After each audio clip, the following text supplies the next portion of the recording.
Have you ever wanted to read a letter that was meant for someone else? Have you ever wanted to travel the world but didn't have the time or the money? If so, you are in the right place. Welcome to In My Voice, the podcast where we read letters and share travel stories about places by our guests. I am your host Bwanaheri, and each week I'll guide you through these two different yet fascinating worlds. In the first segment, we'll read letters written to listeners like you about a variety of subjects, from heartwarming stories to heartbreaking experiences. These letters offer a unique perspective on the human experience. Some of them will make you laugh, while the others will bring a tear to your eye. But they all have one thing in common. They are written from the heart. In the second segment, we will embark on a journey to explore the world through travel stories. We will visit exotic destinations, meet interesting people, and experience the joys and challenges of traveling. Whether you are a seasoned traveler or someone who's always dreamed of seeing the world, you will find something to inspire you in these stories. So, join me every week as we dive into these two fascinating worlds. In My Voice. I promise you won't be disappointed. Subscribe now and don't miss an episode.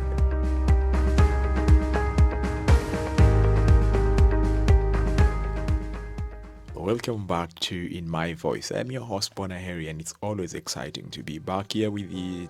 I don't know about you, but most of us as young people, we have a picture of life, mostly maybe determined by how we see other people, and those things have influenced the way we think about people, how we see people, and make us question some people's decisions and how they carry on their own lives.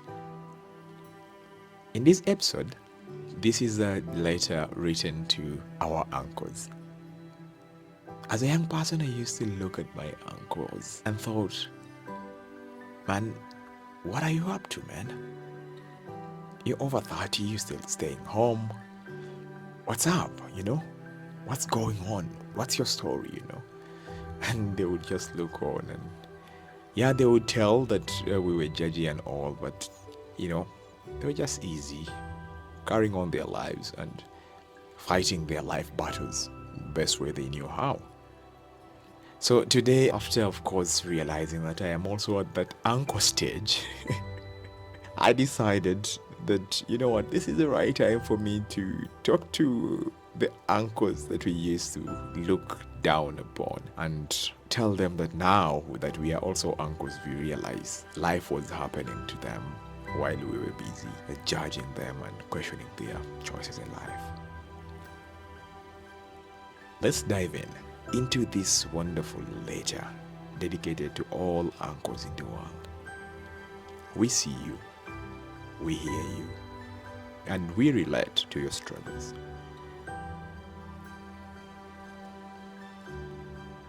Dear Uncle, howdy, wise age of the family. I hope this letter finds you in the peak of good health and surrounded by laughter. I trust that the crows are finally behaving themselves and not using your lawn as their private runway. Or the times we've had. But dear Uncle, I must confess something that has been on my mind since the days of yore when I was just a sassy teenager. You see, I remember those good old days when you looked at me with that half-raised eyebrow and the skeptical smile, as if you were some wise owl examining a befuddled little mouse. And don't get me wrong, it wasn't your wisdom and experience that bothered me. It was the way you would shake your head ever so slightly, as if to say, I've seen it all, kiddo, and you've got a long way to go. Oh, how I resented that look. But Uncle, fear not. I have traversed the treacherous terrains of life. And oh boy, have I learned a thing or two. You'd be proud to know that I am now a podcasting prodigy, delivering wisdom and humor in equal measures to my lovely listeners. Remember those endless rants about how I thought I had it all figured out? Turns out, life had a few tricks up its sleeves, and I had a front row seat to its glorious chaos. I am now a seasoned veteran in the game of adulting, armed with life's battle scars and a repertoire of witty comebacks. Yes, I have unlocked the achievement of knowing better. You see, I vividly recall the times when I would observe you with admiration and youthful curiosity. In my youthful ignorance, I questioned some of your choices, not realizing the complexities of life and the struggles faced by young African men. How could I have known what I know now? As I venture forth into adulthood, I find myself confronted with challenges I never anticipated. The path ahead seems treacherous, like navigating a dense forest without a clear map. I wonder, Uncle, how did you master the strength to overcome these hurdles when you were my age? How did you navigate the expectations of society and family while still striving to find your own path? Life as a young African man can be a labyrinth of expectations and pressures. Society often measures our worth based on the narrow definitions of success: education, financial stability, marriage, and more. But I am learning that success isn't a one-size-fits-all garment. It's a tailor-made suit that we each create for ourselves. Yet, amidst the challenges, I know that our African heritage bestows upon us a legacy of resilience and resourcefulness. We come from a lineage of strong individuals who have weathered storms and emerged victorious. So, how can we as young people embrace our roots and forge a path that honors our tradition while embracing progress? Is a question that I still can't tell the answer to.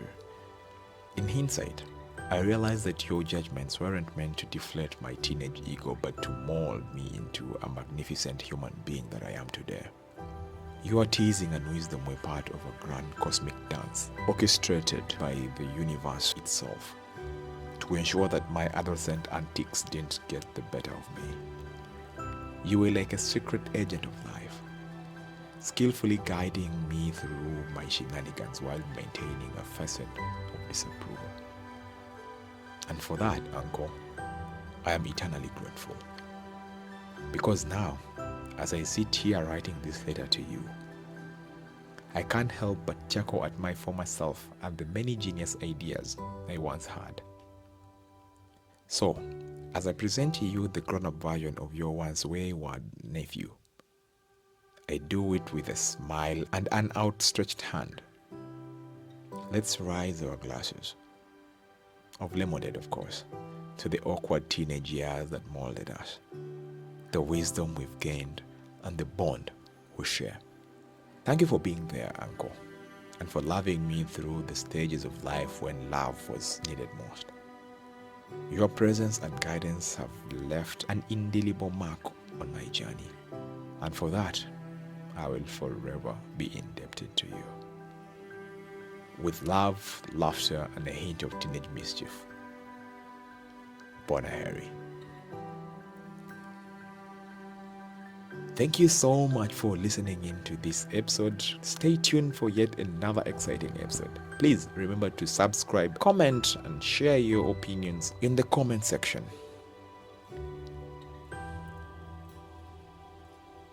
Thank you for listening to this episode. Feel free to like, comment, and share this episode with all the people that you would want to listen to in my voice. I'll be honored to see your feedback and always looking forward to getting in touch with you. If you have a letter that you would want to deliver to someone, to anyone, please feel free to